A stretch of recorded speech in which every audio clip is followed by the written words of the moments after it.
I grew up with Elon as like a mega hero. It'd be profoundly un-American to use political power to the degree that Elon has it to hurt your competitors and advantage your own businesses. And I don't think people would tolerate that. I don't think Elon would do it.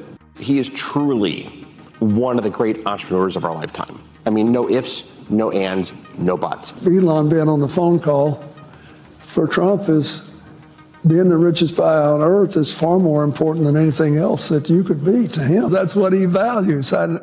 It's no big deal. Elon Musk was top of mind at the DealBook Summit, even though he wasn't even there. Of course, it makes sense that everybody was talking about him given his very close relationship with an ex-president.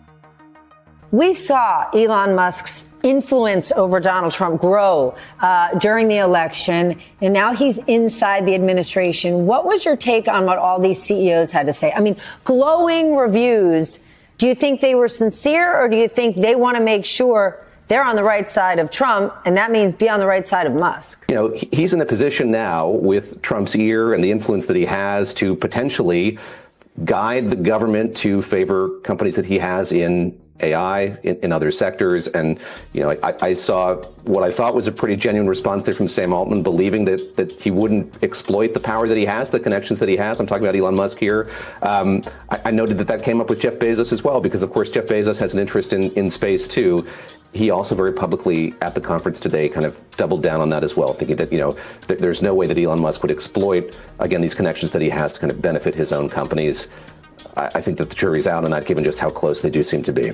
Elon Musk is the head of a government department that is, ironically, entirely ineffective. The department has no employees, no mandate, and no actual power.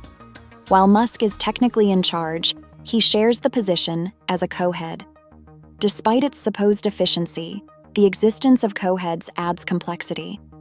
Musk, one of the richest and most influential people in the world, is paired with Vivek Ramaswamy, a figure closely associated with Donald Trump.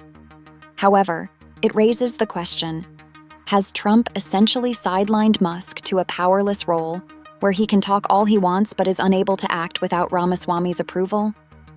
Department of Governmental Efficiency does not emanate from the U.S. government. It is outside the government. It would require an act of Congress to change the spending, to alter the budgets of the United States government. So it has the power to make recommendations. Whether or not it has the power to persuade Congress and ultimately the White House to do every line item in their proposed $2 trillion reduction in federal spending is an open question, as you say. And how tight is he with the president? He seems to have a lot of energy around reducing regulation. And my point of view, if I can help him do that, I'm going to help him.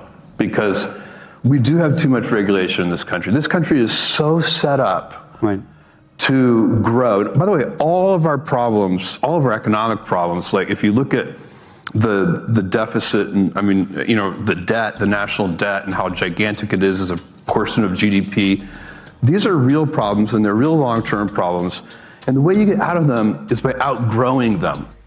Yeah, of course, he wants to be involved in deregulation. That's like my kids wanting to be in charge of setting the rules in my house. Deregulation means let's get rid of the rules and let me run wild. He was in prison.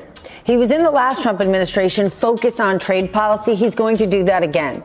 Trump is really bringing this guy back. Why? Just because he's a super loyalist? He basically went to jail to stand with and by Trump?